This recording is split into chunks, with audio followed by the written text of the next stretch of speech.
Bonsoir. Encore une fois, on va parler de la relation entre l'homme et les animaux sous l'optique de l'évolution spirituelle. Et notre but est de connaître un peu mieux le processus de cette évolution spirituelle pour faire des choix plus conscients dans nos relations avec les animaux.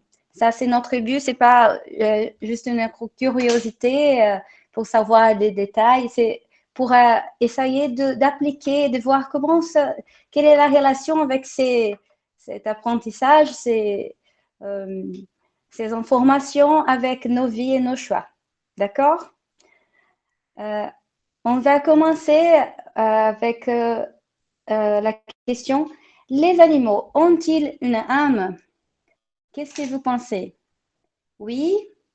Non? Oui, c'est sûr? Oui. Oui? Oui, c'est sûr. Oui. Ok. Certain, oui. Ok. Et on va commencer en étudiant, en voyant qu'est-ce que le livre des esprits nous dit sur les âmes des animaux. Et les esprits nous expliquent qu'ils ont une espèce particulière d'âme qu'on appelle principe intelligent. Et ce principe, il a la même origine de notre esprit. Il s'origine de l'élément intelligent universel. Et on va essayer de résumer dans le principal point des questions, des réponses des questions 592 à 610. Bon, donc ce principe intelligent, l'âme de l'animal, survit au corps et les esprits nous expliquent qu'elle garde son individualité après la mort. Et parce qu'il y avait des théories qui disaient que après, quand l'animal était mort, son âme, elle avait un mélange avec les autres âmes. Et ici, les esprits nous répondent que non, que chaque animal a son âme est individualisée et ça se maintient après la mort du corps. Mais cette âme, elle a l'individualité, mais elle n'a pas la conscience de soi-même. Et ils nous disent aussi que l'intelligence, langage et liberté d'action des animaux est restreinte à leurs besoins de la vie matérielle. Et ça, c'est très important on va voir quelques vidéos après. Et donc, il faut faire attention à ces points-là.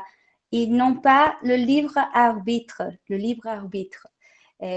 Ils ont une espèce de liberté, mais elle est de toute manière liée à leurs besoins matériels.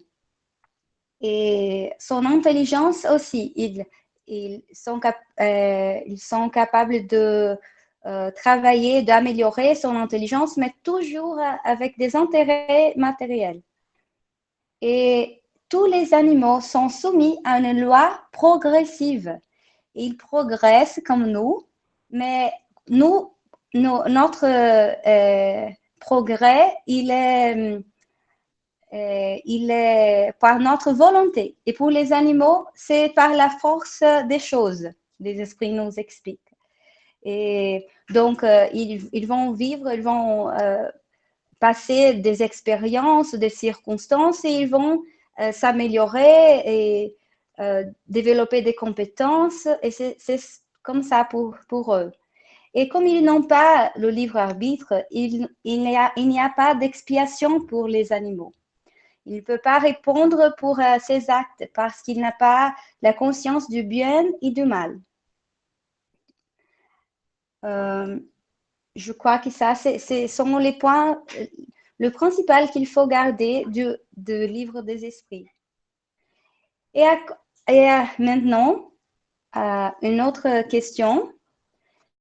Ceux qui nous écoutent sur le Google Meet, si tu peux peut-être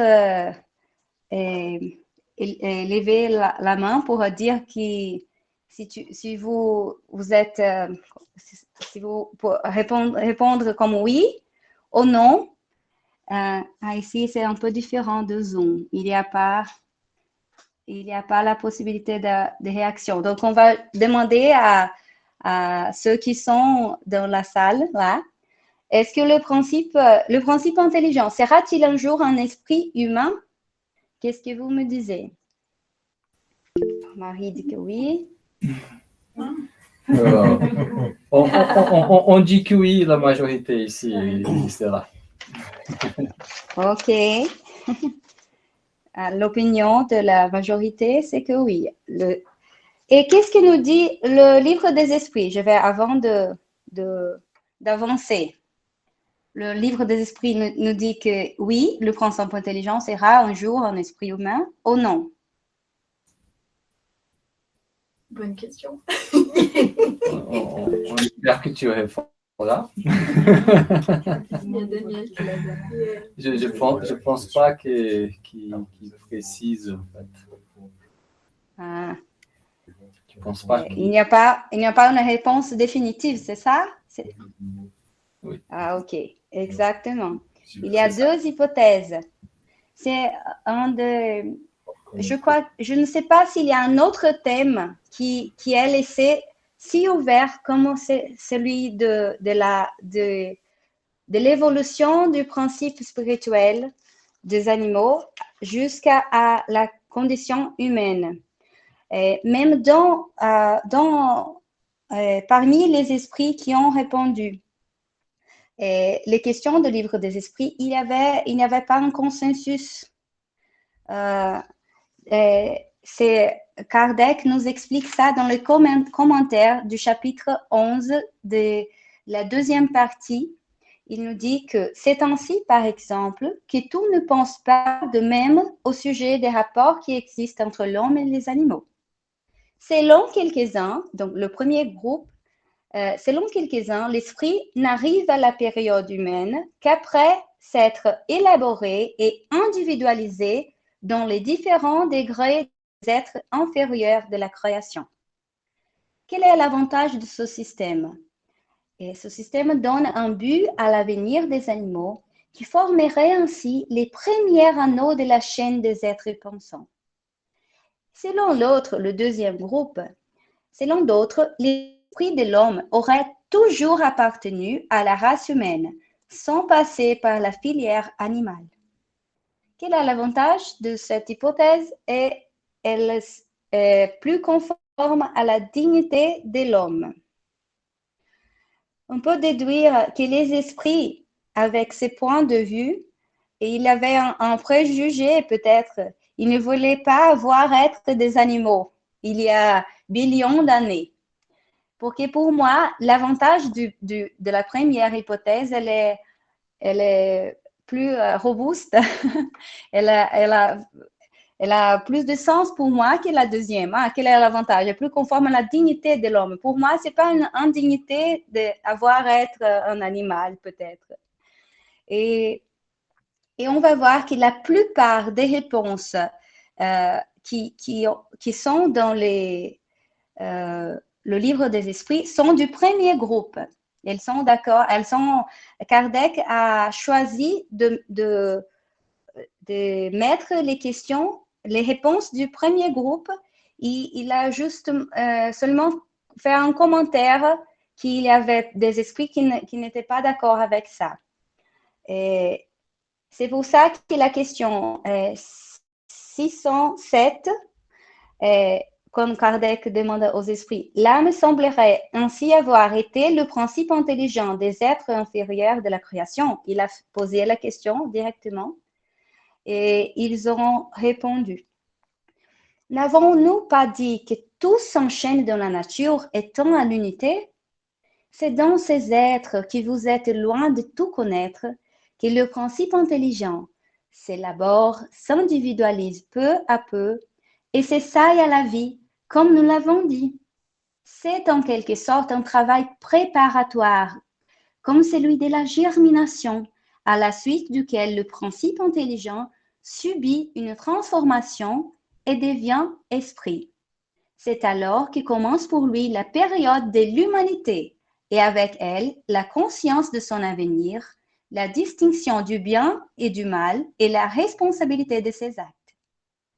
Reconnaissez la grandeur de Dieu à cette admirable harmonie qui fait que tout est solidaire dans la nature. Croire que Dieu aurait pu faire quelque chose sans but et créer des êtres intelligents sans avenir serait blasphémer sa bonté qui s'étend sur toutes ses créatures. Dans mon point de vue, je crois que Kardec il était d'accord avec cette théorie. C'est pour ça qu'il a choisi les questions, les réponses, la plupart des réponses qui parlaient comme ça. Mais comme il était un grand chercheur, un professeur très responsable très responsable, il nous a averti qu'il avait une autre possibilité, une autre théorie. Et aussi, c'est pour ça que la question 610, il a expliqué, il a parlé de cette ce dilemme, pas de consensus. Il a dit que les esprits qui ont dit que l'homme est un être à part dans l'ordre de la création se sont donc trompés. Ils voulaient clarifier ce point. Non, mais la question n'avait pas été développée. Et il est d'ailleurs des choses qui ne peuvent venir qu'en leur temps. Je ne vais pas parler plus profondément de ça, mais je vous invite à lire avec attention toutes ces questions sur ce thème. On va voir qu'il y a des parts qui indiquent, je crois que c'était un problème d'interprétation et pas que les esprits étaient trompés. Ils n'étaient pas trompés. C'était juste une autre façon d'interpréter leurs réponses. Et aussi, il faut se souvenir que les esprits, ils ont ces préjugés, et ils sont des personnes aussi. Et je crois que ceux qui n'étaient pas d'accord avec la théorie de l'humanisation des animaux, c'était à cause de ça. Et après, donc, les esprits ont dit qu'on avait besoin du temps pour comprendre ces questions. C'est pour ça qu'on a choisi quelques extraits de plusieurs livres, de plusieurs chercheurs désincarnés, des esprits qui sont déjà au monde spirituel, qui nous ont donné ces informations par la psychographie. Mais ici, c'est Ernesto Bolzano, un chercheur italien, sur le livre Les manifestations métapsychiques des animaux. Il a publié ce livre en 1950. Donc, le temps avait déjà passé. Peut-être les têtes étaient plus ouvertes pour écouter que notre esprit était avant un principe intelligent. Et son argument, c'est qu'il y a-t-il quelque chose d'anti-scientifique à supposer que l'évolution biologique de l'espèce, illustrée par la science, soit réglée par une évolution correspondante et parallèle à l'esprit qui s'individualiserait graduellement et lentement en gagnant une conscience de lui-même toujours plus forte grâce à l'accumulation d'une série d'expériences acquises dans le passage à travers une multitude d'existences végétales, animales ou humaines. Donc, il était d'accord avec le premier groupe d'esprits. Et ce livre, c'est une réunion de, je crois que c'est 130 cas des manifestations, des apparitions des esprits des animaux. C'est pour ça qu'il étudie ce thème et c'est pour ça qu'il veut soutenir la thèse du premier groupe de livres des esprits. Et Gabriel Delane, sur les livres L'évolution animique, nous dit que aussi à la même façon de penser. Devons-nous croire que cette âme qui gouverne chez l'homme primitif un organisme aussi compliqué a pu acquérir subitement des propriétés si variées et si bien adaptées aux besoins de l'individu? La complexité de nos corps, il n'y a aucun sens de penser qu'un esprit, on est créé simple et ignorant et capable d'administrer tout ça. Non, il faut essayer, il faut commencer dans les corps plus simples possibles et développer des différents systèmes, s'adapter. Et c'est une théorie qui est, pour moi, elle est parfaite. Elle démontre la sagesse de Dieu. Il est d'accord avec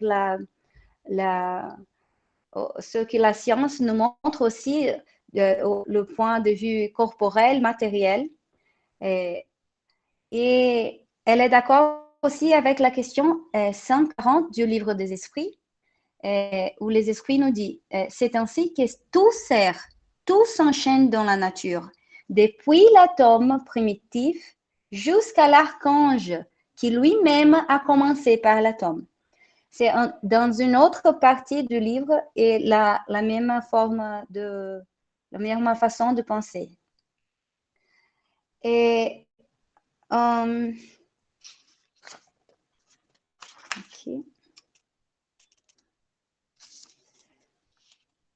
Emmanuel,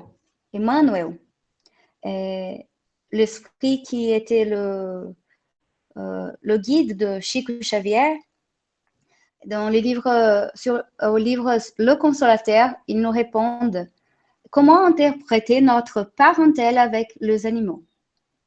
Sachant qu'il possède également, face au temps qui passe, un avenir fait de réalisations fécondes à travers de nombreuses expériences, le jour viendra où ils arriveront au dit règne nominal, comme nous attendrons à notre tour, au cours des millénaires, la condition angélique.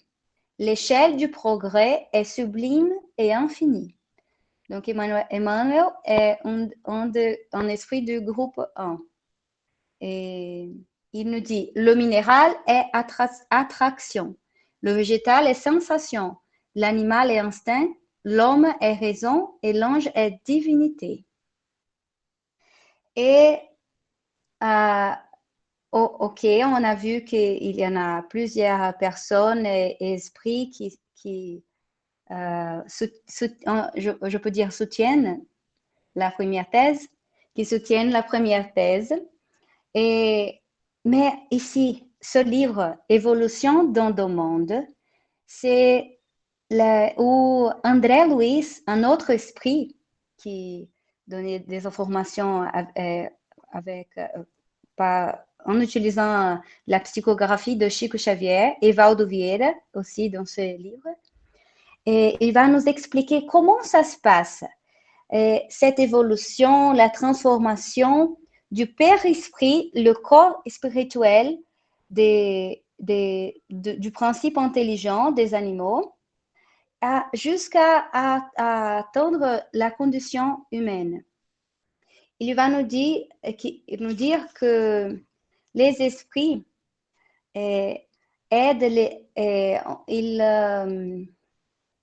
provoquent des altérations du Père-Esprit.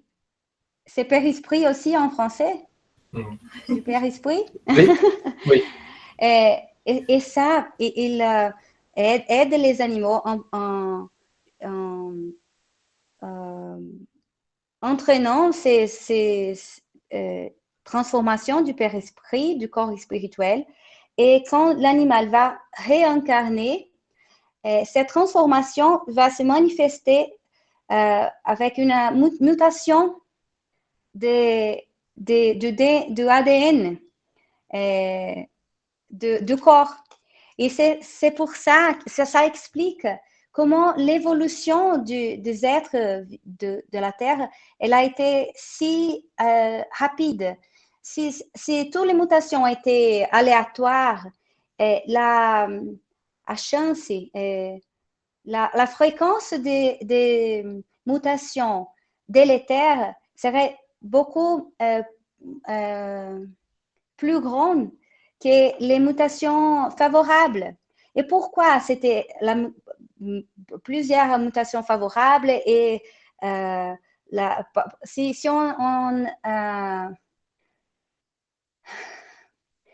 si c'était juste les chances mathématiques d'avoir des mutations délétères étaient beaucoup plus grandes que les mutations favorables. Et pourquoi il y avait des mutations favorables? Parce qu'il y avait des esprits chargés de cette fonction. C'était son travail de directionner les mutations pour arriver à un résultat.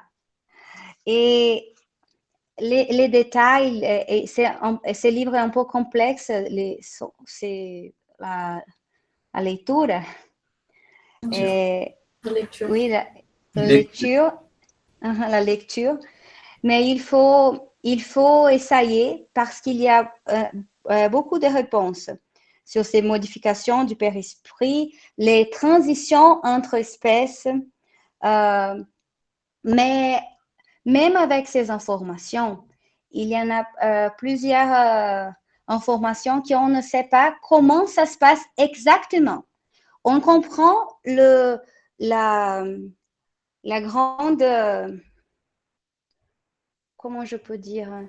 Processus global. Oui, le processus global. On comprend la logique de ce processus, mais on ne peut pas répondre, par exemple, qui est l'espèce la plus développée? Le chien ou le cheval? Quelle est la plus développée? Et il faut que le principe spirituel, il faut incarner comme un chien et il faut expérimenter toutes les espèces qui existent. Donc, il y a des questions qu'on ne comprend pas comment ça se passe. On sait qu'il y a des étapes qui arrivent dans d'autres planètes aussi.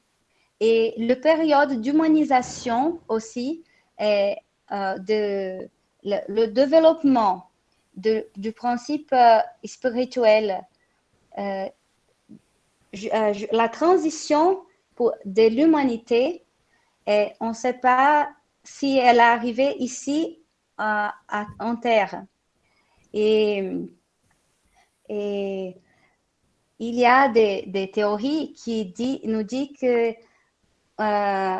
des esprits d'une autre planète se sont réincarnés et provoqué des mutations. Et c'est pour ça que l'évolution était si rapide qu'on ne peut pas trouver o elo perdido. Et elle perdue. Oui, c'est exactement. Et donc, il y a des théories, il y a beaucoup d'informations pour étudier, pour lire, pour essayer de comprendre, mais on n'a pas toutes les réponses, tous les détails. Mais je vous laisse avec la curiosité de rechercher et de parler entre vous. Et il y en a beaucoup d'informations, mais aussi nous manque de ces détails.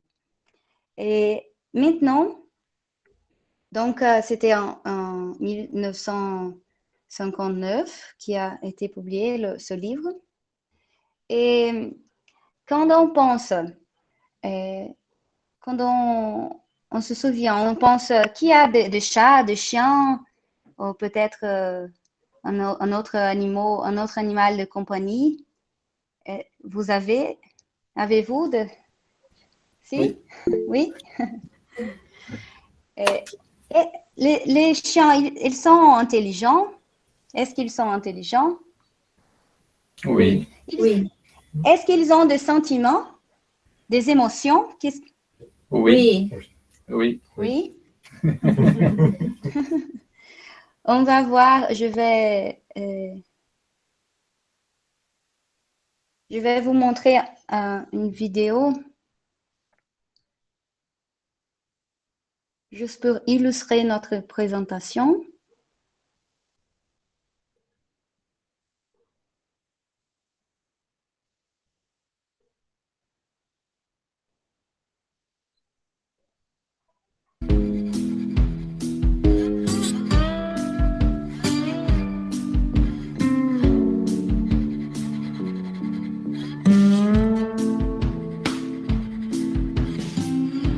C'est un garçon qui est très amoureux avec les...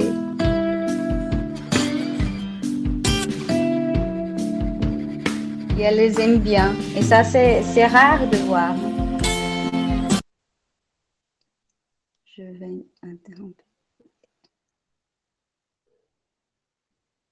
Comment on dit galinha en français? Poule. Poule. Poule, oui. Est-ce que le poulet ils ont de sentiments? Qu'est-ce que vous pensez? Bonne question. Oui. Oui.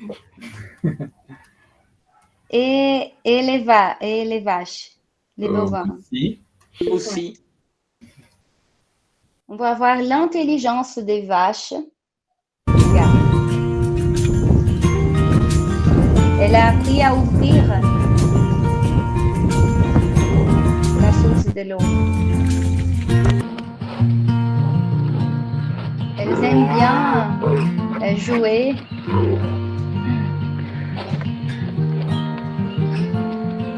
C'est une partie du comportement animal. Ouais, c'est très intelligent. Elle a appris à ouvrir la porte.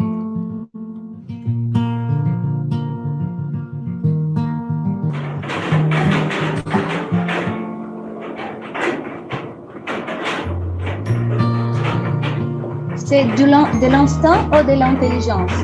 Regarde.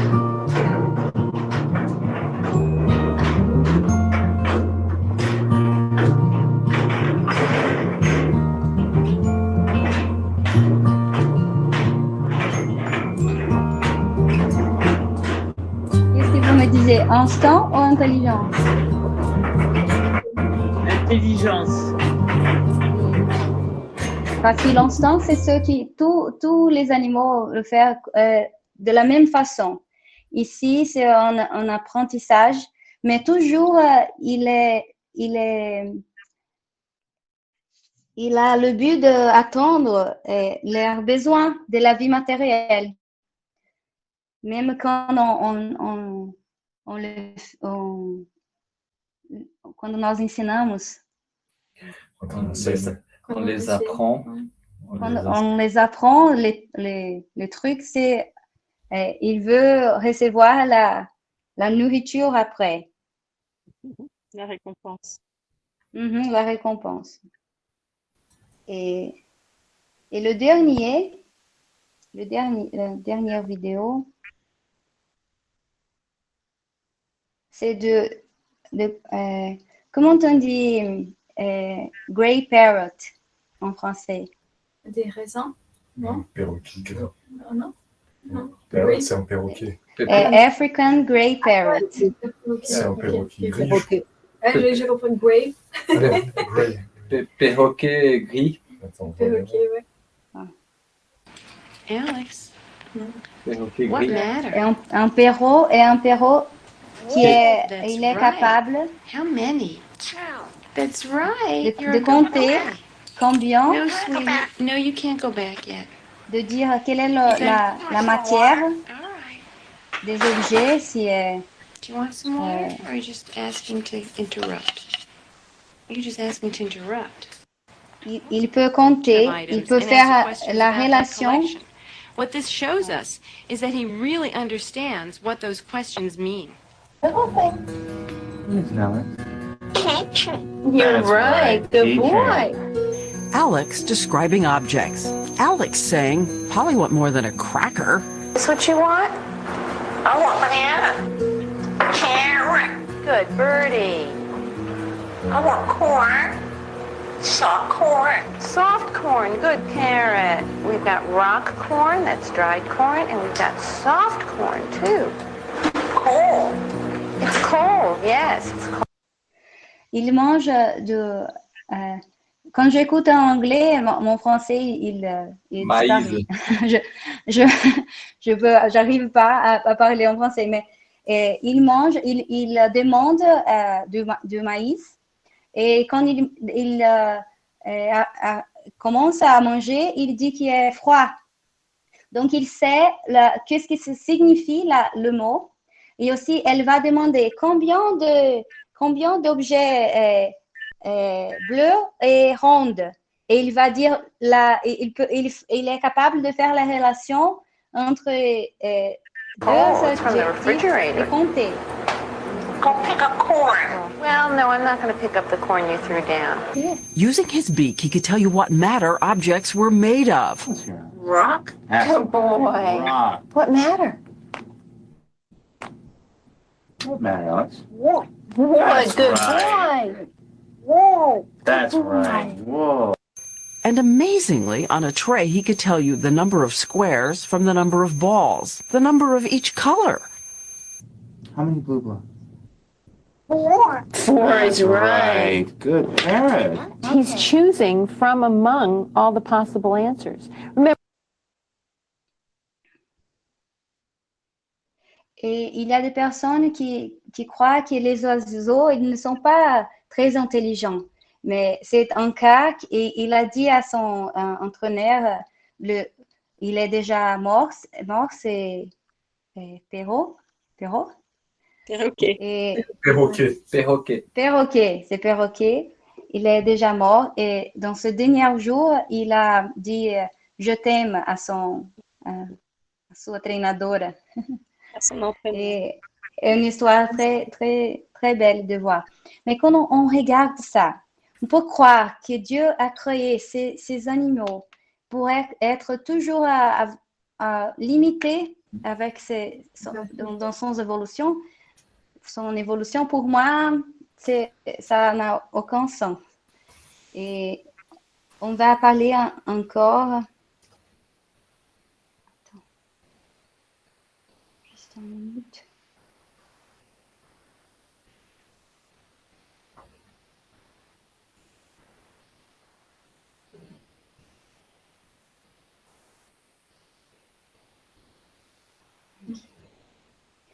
Qu'arrivait-il à l'âme de l'animal après sa mort?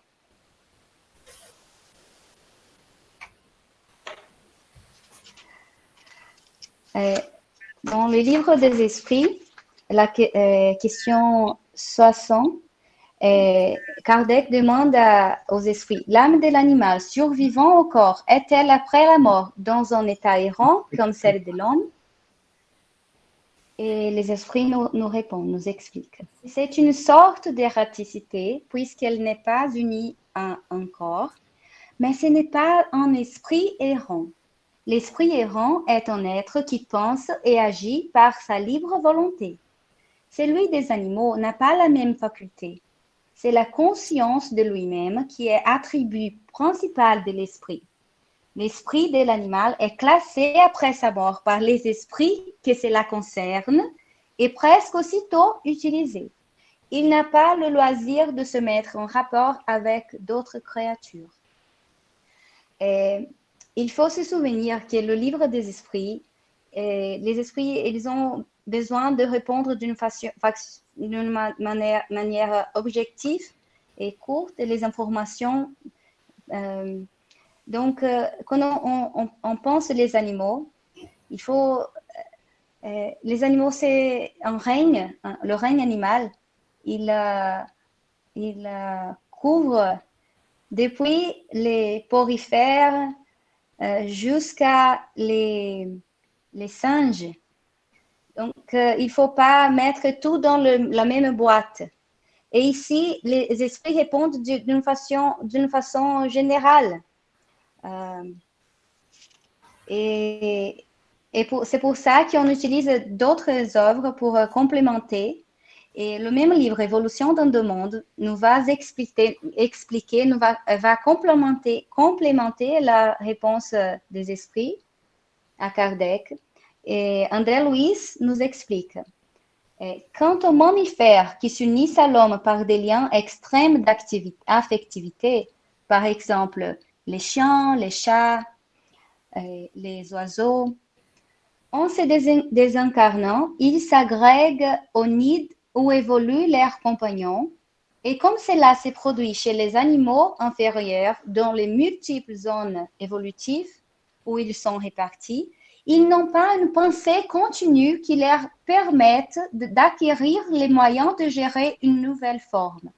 Ils se trouvent donc en deçà de l'histogène spirituel, inhabilités à recouvrer un plus grand équilibre qui assurerait leur ascension sur un nouveau plan de conscience.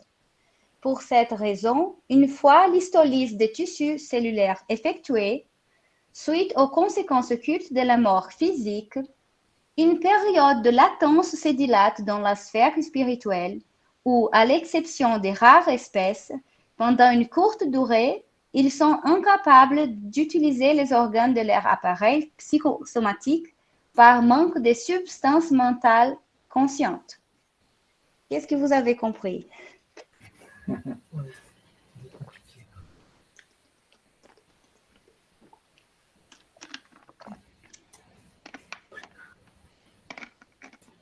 On te laisse répondre. Luciane. Je pense que tu as la réponse, Esther.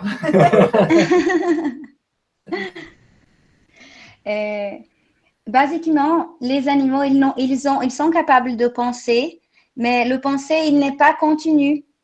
Donc, ils ne sont pas capables de soutenir la forme spirituelle du Père-Esprit quand ils n'ont pas le corps pour le délimiter.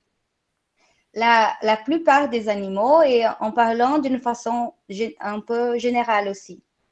Et donc, après l'histogène, après la mort du corps physique, la majorité des espèces, elles vont dormir. Les esprits vont les aider à dormir. On va lire la continuation pour comprendre un peu mieux.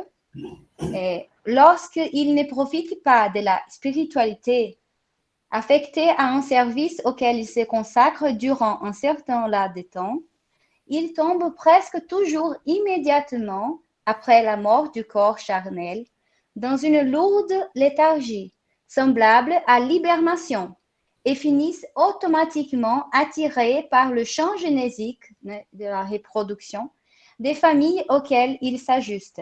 Puis, ils reprendront un organisme avec lequel ils se livreront à une nouvelle étape d'expérience pourvue des ascendants d'automatisme et d'instinct déjà fixés dans leur être et souffrant naturellement le prix hypothécable des valeurs décisives de l'évolution.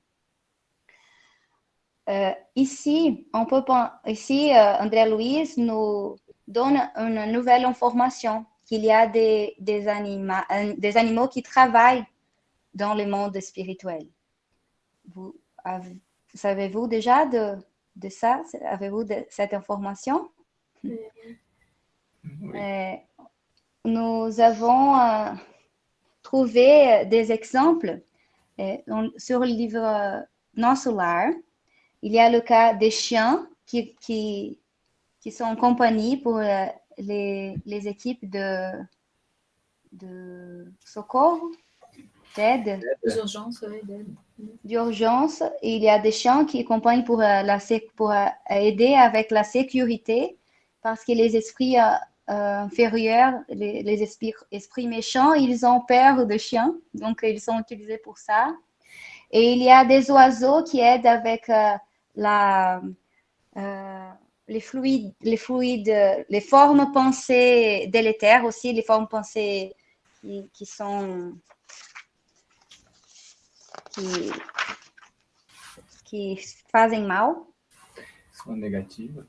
qui sont négatifs, oui, les formes de pensée négatives, et des mules qui aident avec les charges de transporter les charges. Et l'esprit Camilo Cândido Botelho, le livre Mémoire d'un suicidé, il y a le cas aussi de cheval d'esclavage qui sont utilisés pour transporter les esprits socorridos. Qui ont été secourus. Exactement. Et encore un autre thème qui est lié à ces informations, c'est la douleur chez les animaux. Pourquoi les animaux passent pour la douleur, pour la souffrance? Nous pouvons penser qu'il y a la douleur école qui lui sert comme un apprentissage. Et on a mis ces photos d'un chien qui a essayé de mordre un hérisson. Il est plein d'épines là.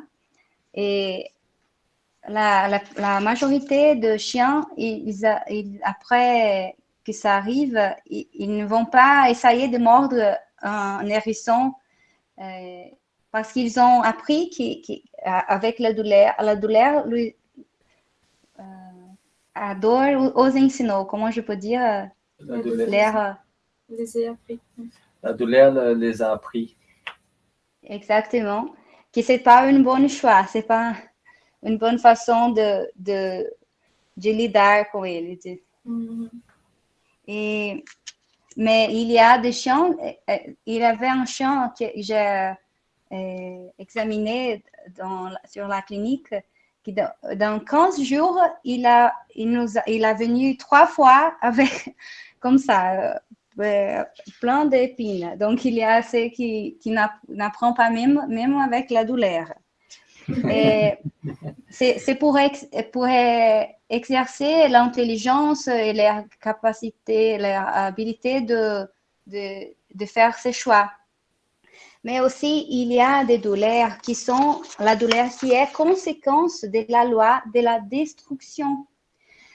Parce que dans la nature, il y a le cycle et la nécessité, le besoin de rénovation.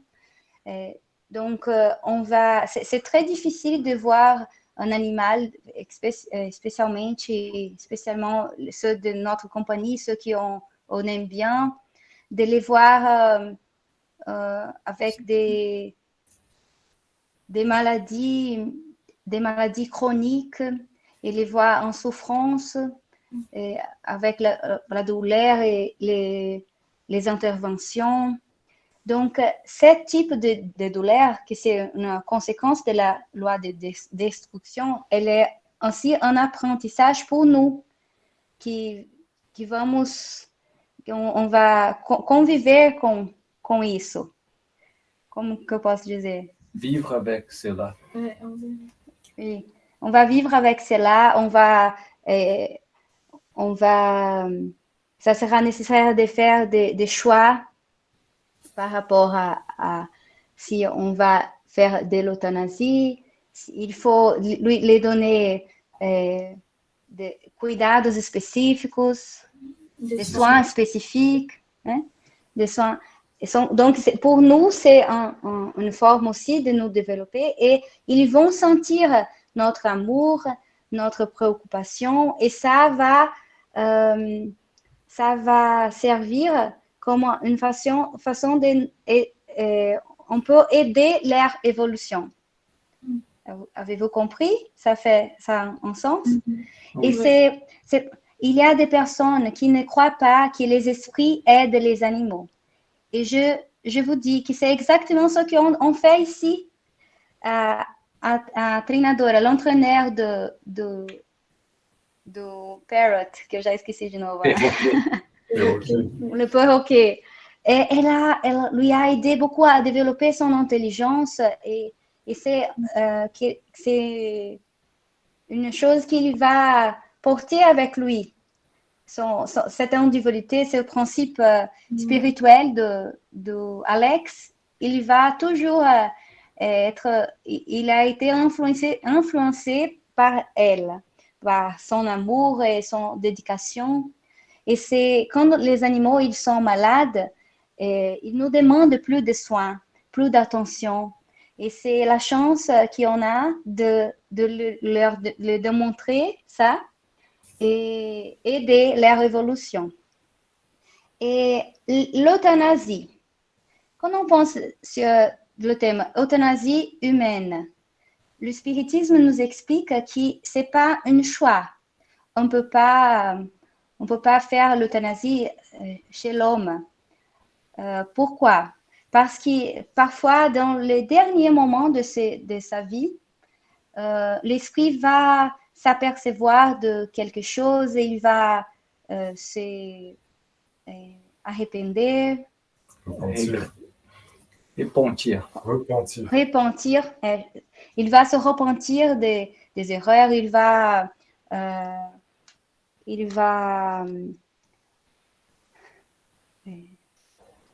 pedir perdão. Demander pardon. Demander pardon. Ouais. Demander pardon à quelqu'un qui...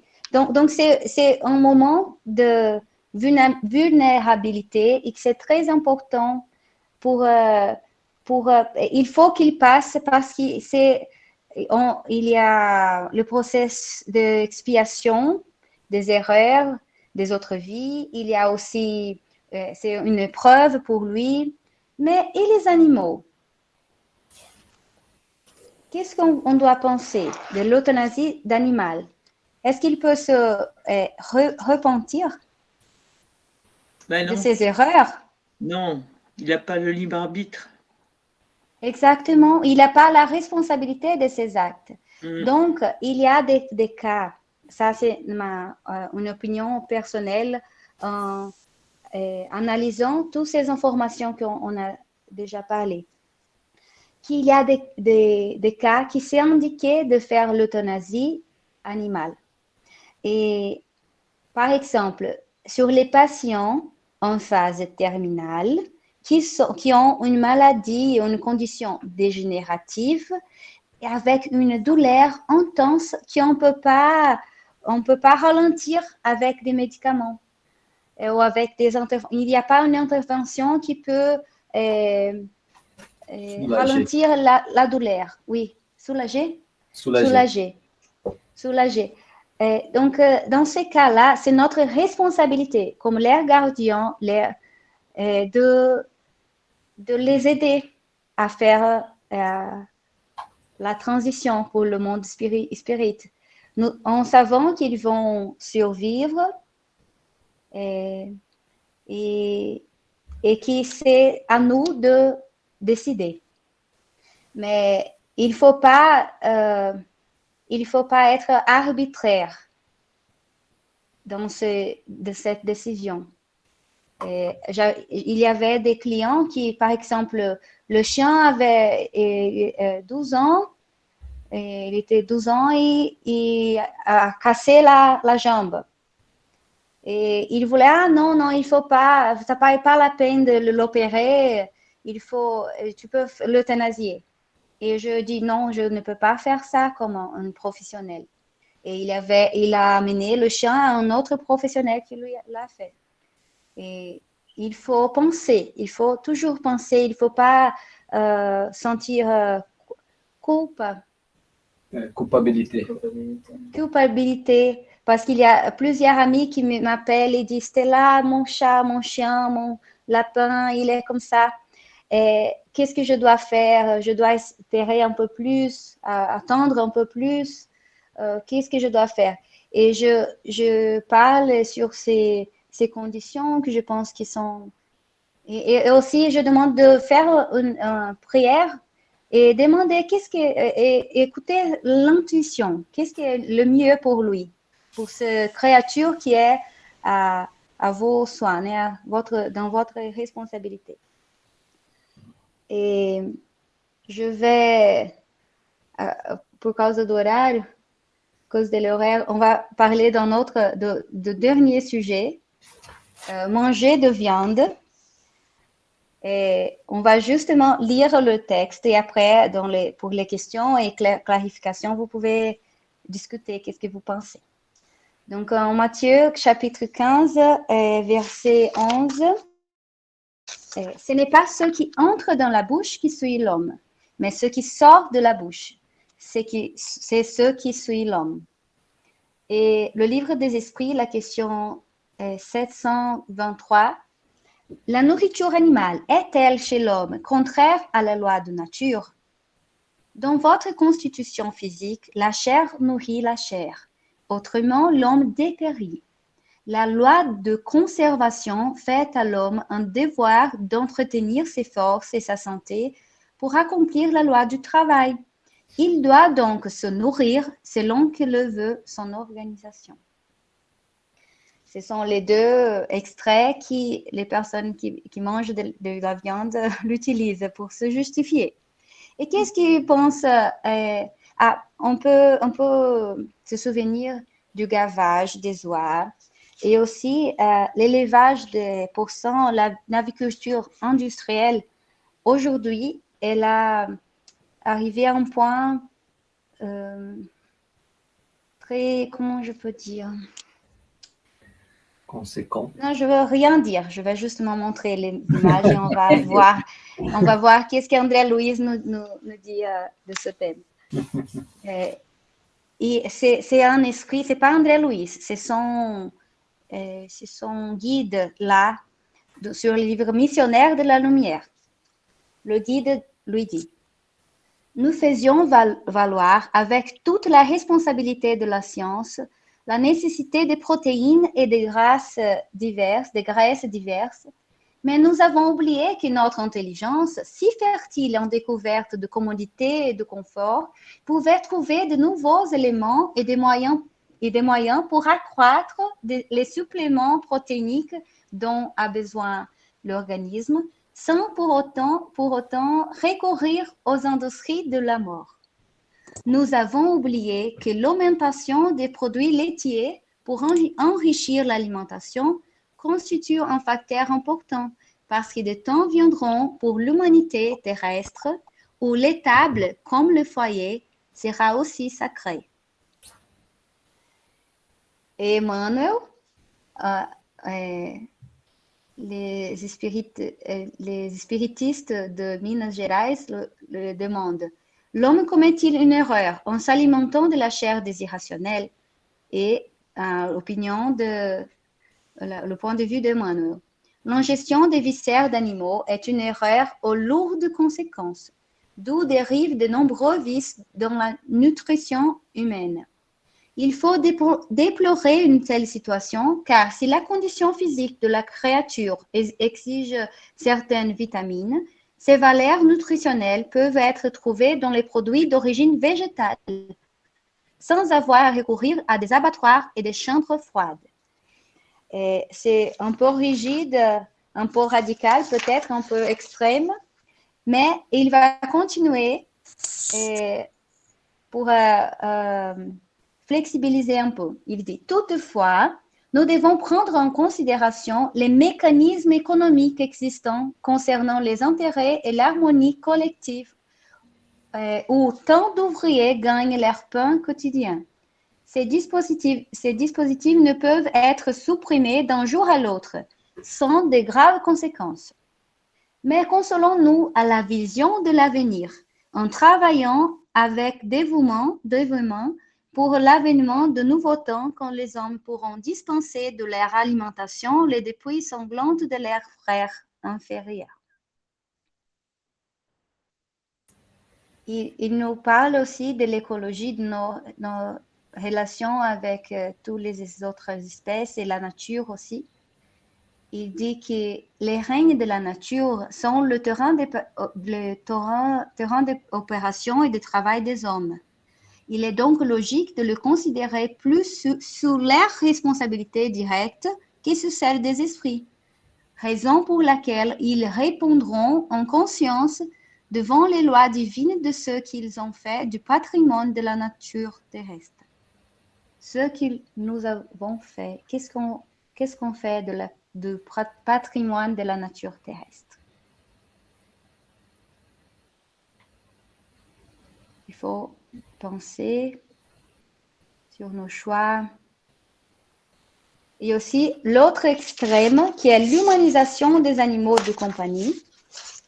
On traite les animaux de compagnie comme des enfants et on les met des vêtements pas confortables pour eux, on dépense de l'argent avec des choses inutiles et aussi qu'on on manque l'éducation comportementale. Par exemple, un chiot qui est éloigné de sa mère et ses frères trop tôt, et il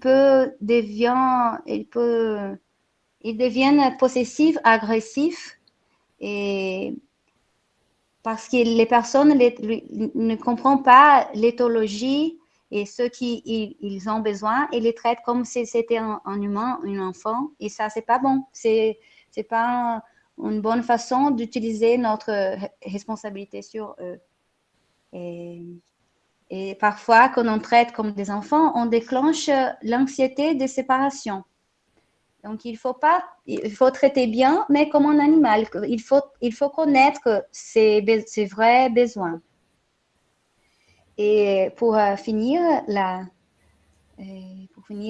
réflexion, Andrea Luiz nous dit aussi aux missionnaires de la lumière, si nous ne protégeons ni n'éduquons ce que le Père nous a confié, comme des germes fragiles de la rationalité dans les lourds vases de l'instant, si nous abusons largement de leur incapacité en matière de défense et de conservation, comment exiger le soutien des êtres supérieurs, sages et bienveillants, quand les instructions les plus simples sont pour nous difficiles à supporter en raison de notre infraction face à la loi d'assistance mutuelle.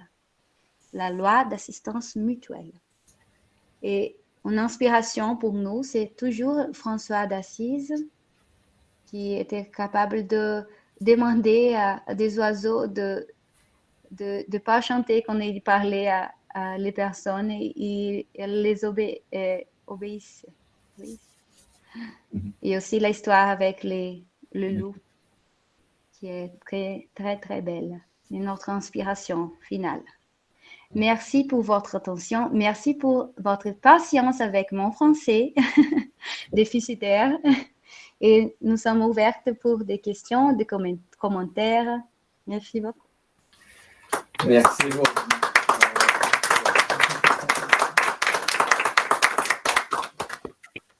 Merci beaucoup, Stella. C'était super, super, super. Tu parles français mieux que moi. Sincèrement.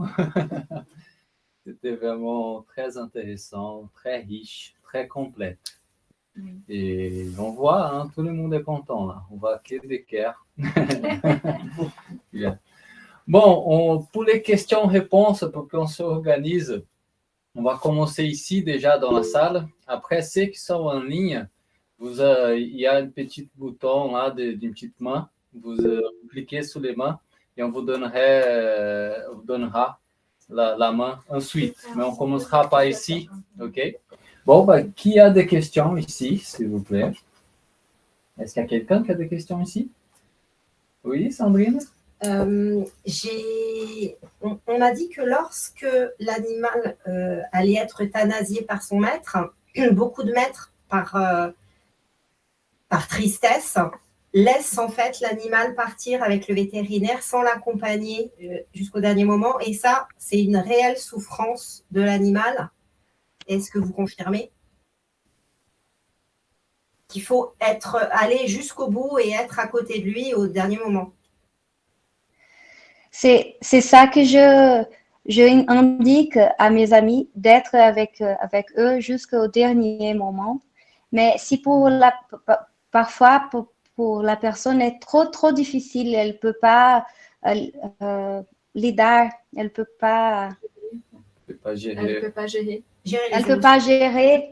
Oui, donc elle peut, si elle n'est pas capable d'être avec lui, elle peut faire ses orations, ses prières pour qu'il soit accompagné par des esprits, parce qu'il aura toujours des esprits avec lui. Il ne faut pas être préoccupé. Il n'a pas d'aide. Non, il a de l'aide du professionnel vétérinaire et aussi les esprits qui ont cette mission. Et donc, il faut voir qu'est-ce que tu es, comme si tu peux gérer ou pas. Et c'est pas une obligation, mais on le recommande parce que je crois que pour l'animal est toujours mieux. Ok. Merci. Quelqu'un d'autre ici? Oui, Alexandre? Concernant la consommation de viande animale, donc si j'ai bien compris, ça a un réel impact sur notre physique et sur notre esprit à plus ou moins long terme en fait. Oui, c'est ça qu'Emmanuel a dit, qu'il y a un impact sur notre physique aussi et le esprit, je crois, mais que peut-être c'est encore un état, un stage qui... Oui, un étage qui dans l'avenir, ça sera différent, mais maintenant, c'est une réalité pour nous et il faut gérer, il faut apprendre à lidar com isso, com cette réalité. C'est une réalité, c'est une information des esprits, de ceux qui regardent de l'autre côté, du côté spirituel, mais peut-être c'est une réalité qu'on doit encore, des choix qu'on ne peut pas faire maintenant. Ah, je veux arrêter de manger de la viande. Il faut choisir qu'est-ce que tu es capable maintenant. Okay. Peut-être une dernière question ici, avant de passer pour nos amis en ligne. Est-ce qu'il y a une dernière question ici? Oui. Non, mais s'il y a quelqu'un d'autre. Je voulais connaître l'impact quand l'animal meurt d'une mort subite, tragique, sans la présence de son maître. Est-ce qu'il y a un impact par rapport à son passage en tant qu'intelligence, par rapport à son éventuel passage en termes d'esprit, de son progrès, etc. Ou est-ce que peu importe la manière dont il est mort? Non, je crois que peu importe, parce que si on pense dans la nature, les animaux, ils se sont morts de façon tragique et violente tout le temps. Et ils n'ont pas un rapport, une relation avec des êtres humains. Et donc, je crois que la plupart des morts, elles sont accompagnées pour les équipes spirituelles, toujours. Et c'est quelque chose de naturel, de la loi naturelle, de la loi de destruction. Et c'est juste la présence du maître, je crois que c'est qu'elle est importante pour cette liaison entre eux, pour faciliter le processus, mais elle n'est pas obligatoire. Et spécialement si c'est une mort accidentelle, on n'a pas le contrôle, il est avec Dieu. Donc, s'il a permis ça, il a aussi un chargé des esprits pour l'aider dans ces moments-là. Il ne faut pas, par exemple, se culpabiliser pour ne pas être là dans ces moments. Merci. Merci. On va peut-être passer à nos amis en ligne, à Martine, qui a levé la main. Martine, on t'écoute. Oui, bonsoir. Alors, on parle beaucoup de communication animale. Qui est-ce qui répond dans ce cas-là, l'animal ou un esprit? Ah, j'ai oublié de parler de ce thème, mais c'est très important. La communication des il y a aussi, ici au Brésil, il y a des personnes qui disent, j'ai reçu mon chat qui est mort, il m'a dit qu'il m'aimait beaucoup, qu'il me veillait, et des choses comme ça. Et c'est très réconfortant, c'est très pour les personnes qui lisent quelque chose comme ça. Mais en savant que les animaux ne sont pas capables n'ont pas la pensée continue et qu'il faut avoir une affinité entre le père-esprit de médium et son père-esprit, et c'est trop différent le père-esprit d'un animal d'un autre. Je crois que c'est pas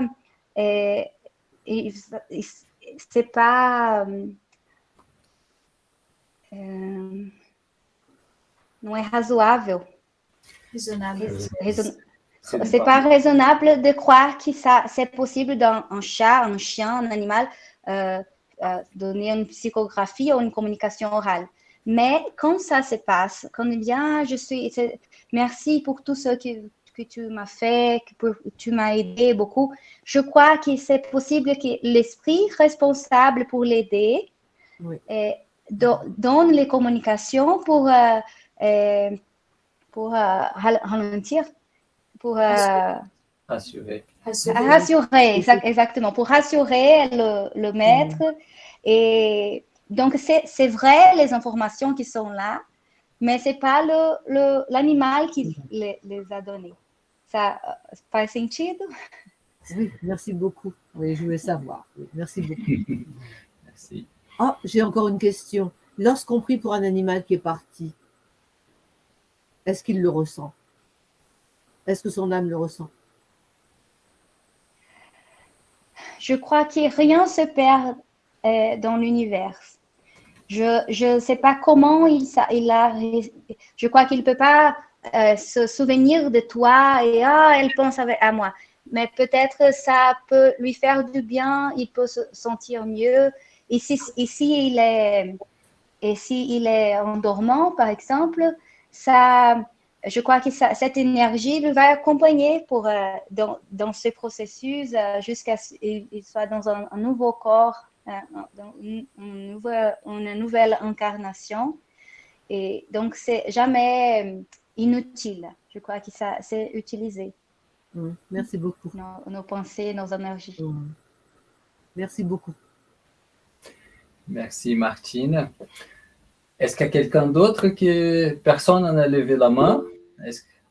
Sandra, s'il te plaît. Oui, je voulais savoir si on pouvait retrouver les animaux, en fait, dans l'au-delà. Du coup, non, a priori. Les animaux qu'on a connus dans nos vies. Oui, c'est une très bonne question. Et si on regarde la réponse, le point de vue d'André Luiz, il nous dit qu'ils sont presque immédiatement utilisés pour une autre incarnation où ils restent endormants. Il reste endormant jusqu'à qu'il soit utilisé une fois encore. Mais peut-être qu'il peut être en travaillant. On ne sait pas les détails, on ne sait pas les cas particuliers, et spécialement des animaux qui sont plus proches de nous. Mais je crois qu'ici, ici il y a une utilité. Nous pouvons demander, où est Kiki, où est ma chaîne, et tu peux peut-être recevoir des informations, et si elle est là en travaillant, je ne sais pas, je crois que c'est possible de les voir. Mais il faut toujours demander l'utilité, parce qu'il y a des personnes qui on a liaison aussi, plusieurs personnes, et pour les animaux, je crois que c'est moins important cette préoccupation et dédication de l'au-delà, parce qu'il y a déjà des esprits qui s'en chargent de ça. Et eu brincava, je disais que je voulais cette position de l'au-delà pour aider les animaux et dans ces transitions. Parce que je crois que c'est une fonction, un travail très, très important et très cool aussi pour moi, que les aime. Très bien. Merci. Il y a une question écrite. Dans le chat. Il y a Benjamin qui nous a écrit une question. Très bonne question. Oui. Je ne sais pas si vous voulez lire pour Ouais, on va lire pour tout le monde peut-être. Est-ce que les animaux gardent la mémoire affective de leur précédente incarnation et seront-ils capables de reconnaître leurs anciens compagnons? Merci Benjamin. Merci Benjamin, très bonne question. Et sur ce sujet, je me souviens d'un cas de Chico Xavier, et je ne sais pas si tu le connais, Benjamin, de la chienne, la petite chienne Boneca. Et elle avait, c'était une petite chienne d'un ami de Chico Xavier, et toujours quand il arrivait, elle viendrait jusqu'à lui et faisait des mouvements. Et il y a une vidéo. Et il raconte qu'elle a été morte et après, une autre petite chienne, depuis quelques mois, lui a appris et a fait exactement la même chose. Os mesmos gestos. Oui, le même geste. Et il ne savait pas si c'était l'âme de Boneca qui a été incarnée ou si c'était Boneca de l'au-delà qui était proche de la chienne et l'a influencé leur pensée pour faire ces mouvements-là. Et je crois que la première hypothèse est plus probable. Et donc, si on utilise ce cas, on peut répondre que oui, il y a des cas qui c'est possible. Je ne sais pas si c'est fréquent, si ça arrive fréquemment, mais je crois que c'est possible et spécialement dans ces animaux de compagnie qui sont un peu plus développés, un peu plus complexes et ils ont des personnalités. Nous qui travaillons avec eux, nous voyons qu'il y a des différences, même des chiots, et ce n'est pas juste l'ADN, c'est la personnalité de son âme. Et je crois par exemple, si l'animal il souffre de la violence, il devient agressif. Et je crois qu'il va démontrer ce comportement dans l'autre incarnation. Et c'est pour ça que c'est très important d'avoir patience et de l'aider pour qu'il, dans l'autre incarnation, il soit un peu différent. Et donc, si on pense comme ça, oui, il garde la mémoire affective, pas d'une façon consciente, mais ça devient une partie de lui. Faz sentido? Ça répond à ta question, Benjamin? Oui. Ça répond à ta question? Bon. Luciano, s'il y a des commentaires, peut-être pas des questions, mais des commentaires, des exemples. Oui. Oui, Karina. Corinne. Oui. On parle de l'humain qui va prendre soin des animaux, mais on a des animaux qui prennent soin de nous aussi. En France, en tout cas, je ne sais pas si tu connais, il y a un cheval qui s'appelle Peyo, qui a accompagné son cavalier à des moments difficiles, et maintenant, ce cheval rentre dans les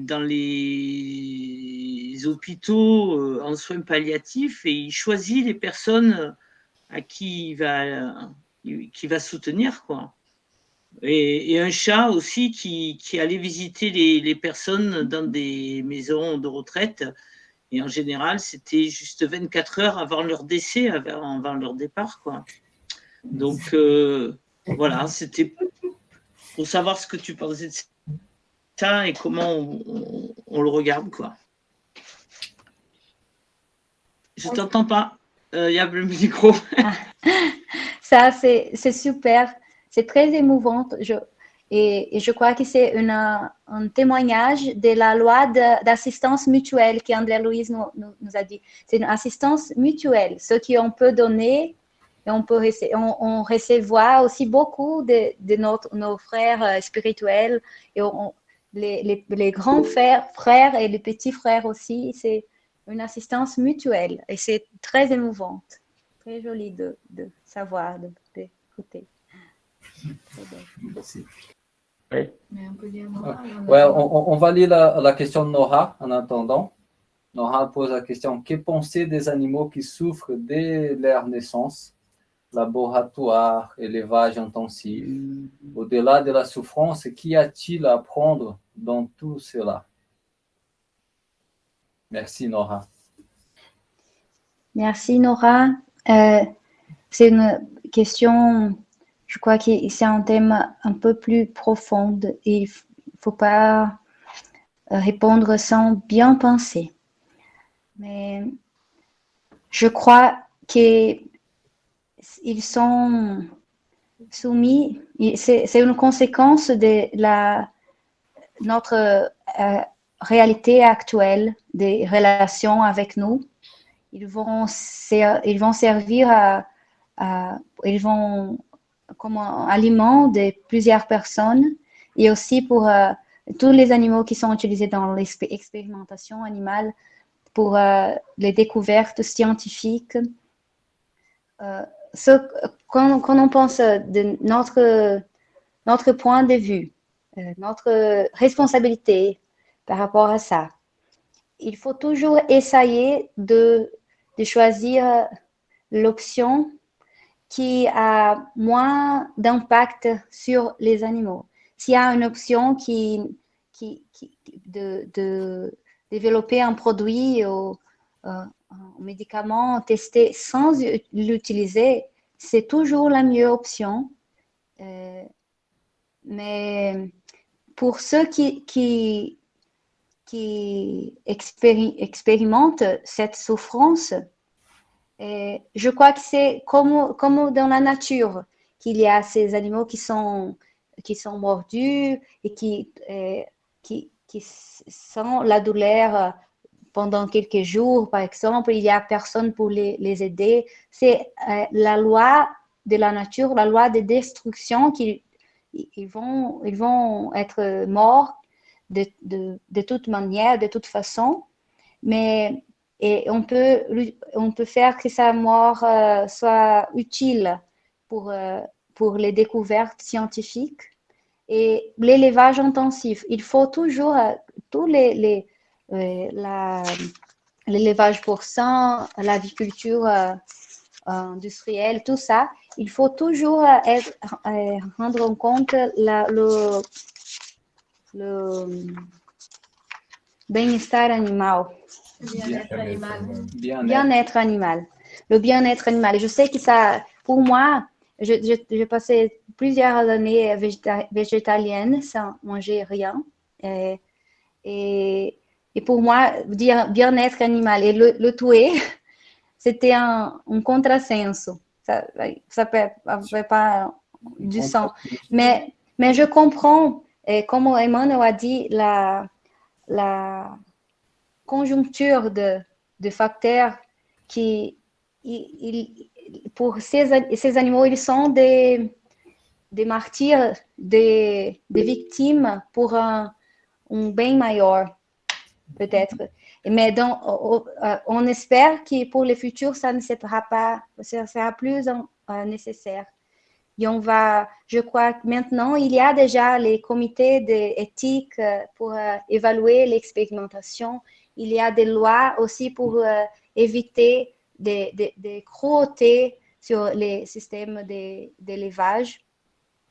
Et je crois que ça sera toujours une réalité pour nous. On va se développer dans ces sons-là. Si on pense, ici au Brésil, il y a 30 ans, les personnes mettaient les chiots dans un sac et les attiraient dans une rivière. Et ça n'arrivait rien à la personne. Et aujourd'hui, il y a des conséquences. Il y a des conséquences quand il y a des vidéos, des preuves, des maus-tratos animais. Maltraitance. Mais maltraitance des animaux aussi, de production aussi. Et donc, je crois qu'on avance. Et ça sert pour nous, pour notre apprentissage, et pour eux, c'est comme la loi de destruction qu'ils seraient soumis aussi dans la nature. Ça, c'est ma opinion, ma forme de ver. Merci. En attendant, on est déjà 21 heures passées.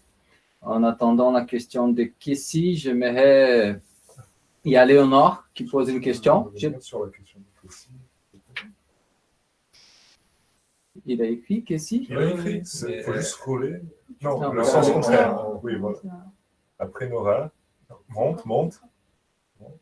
Non, on redescend un peu plus. Voilà, stop. Ah oui.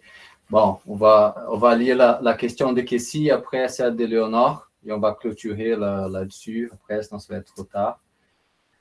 Kessie demande, est-ce qu'on peut échanger avec son animal de compagnon pour savoir par ses gestes ce qu'il veut nous dire? Merci, Kessie. La question, c'est de notre communication, notre façon de communiquer avec l'animal. Je n'ai pas bien compris, je crois. Je pense que peut-être, je sais pas si... On les entraîne, peut-être. Oui, je crois que c'est ça. C'est ça, ouais. Quand on les entraîne, par exemple. Le langage des signes. Oui. Comme ils ont fait avec avec Alex. Oui. Avec le perroquet. Oui, ça, avec le perroquet. Oui, exactement. Ça, c'est une bonne façon de les aider à développer l'intelligence et aussi pour les atteindre mieux leurs besoins, pour savoir leurs besoins et les aider mieux. Je crois que c'est très intéressant. On peut faire ça aussi. Ils sont très intelligents. Ils apprennent aussi en regardant nos expressions. Ils savent qu'est-ce qu'on veut dire aussi. C'est pour ça que quand on amène n'importe quelle espèce d'animal plus proche de nous, ils développent l'intelligence un peu plus avec notre aide. Même les animaux sauvages aussi. On voit plusieurs cas de vidéos qui nous montrent ça. Okay. Il y a une dernière question d'Éléonore qui nous dit la maltraitance de l'animal dans l'industrie ne serait pas une façon de maltraiter l'humanité? Je suis d'accord, oui. Et aussi, Nora, elle a dit de la torture. Je crois qu'il y a des choix qu'on a fait. Pour moi, par exemple, le gavage. C'est presque une torture. Peut-être c'est une torture. Et c'est pour ça qu'on ne peut pas... on doit toujours peser nos décisions. Et rendant en compte leur nature spirituelle de nos frères inférieurs, de nos petits frères. Parce que oui, on maltraite les animaux, mais aussi l'humanité, parce que c'est une assistance mutuelle. Si on ne les aide pas, comment on va demander l'aide pour les esprits supérieurs? Il faut toujours se souvenir de ça. Et je sais que le foie gras est une culture très forte en France. Et mais c'est pour réfléchir. Ok. Bon, on va... Moi, j'aimerais poser une question, mais si tu peux être à répondre, à expliquer si c'est pas trop long, etc. De parler un peu plus de ce passage du royaume animal au royaume hominal. De certains écrits, je pense que c'est même André Louise et d'autres auteurs, parlent que ça se passe dans le monde spirituel, cette transformation du périsprit animal au périsprit hominal, qui font cette transformation, ce passage des royaumes. Je ne sais pas si tu peux nous dire un peu plus là-dessus, comment ça se fait. Ce n'est pas un moment que ça arrive, tu vois, c'est un processus graduel et des petits changements ici et là. Et quand il commence à guérir la conscience de soi-même, la responsabilité de ses actes, c'est pas « Ah, maintenant il est responsable ». Non, ce n'est pas comme ça. Il commence à avoir des pensées un peu plus longues et il commence à comprendre, à penser un peu plus le bien et le mal.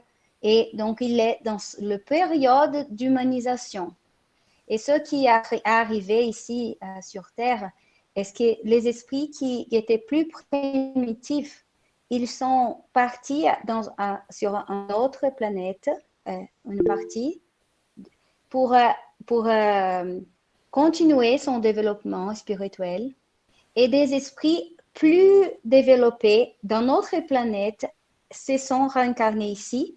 Et son père-esprit a provoqué la transformation, les mutations du corps très rapidement. Et c'est pour ça qu'il y a le l'us perdu. C'est une théorie, une façon d'expliquer ça. Mais on peut faire ces processus, il peut arriver dans tout l'univers. Donc, je commence dans un monde, je pars à l'autre, et une espèce d'animal dans un planète, il est plus primitif et il y a un animal un peu plus complexe dans un autre monde et il va réincarner là-bas et après il va dans un autre monde ou même il va retourner dans une autre façon. Tu vois, et ces processus, il arrive au monde spirituel et au monde corporel et il est graduel, dans billions d'années. Il n'y a pas un moment où on dit « Ah, maintenant il est humain et maintenant il est animal ». Non, c'est une transition très longue, trop lente, vraiment lente. Et il faut lire les textes pour comprendre un peu mieux. Parce qu'avec mon français, il y a des limitations, mais je peux vous passer la bibliographie pour rechercher ça et discuter ça. Et peut-être que dans un autre moment, on peut aussi préparer des diapositives pour comprendre un peu mieux sur ces sujets. Vous pouvez aussi écrire des questions et on peut faire une présentation spécifique, hein, je peux faire les diapositives et vous envoyer toute seule pour ne pas dépendre de mon français. Ok, non, mais c'est très bien, merci.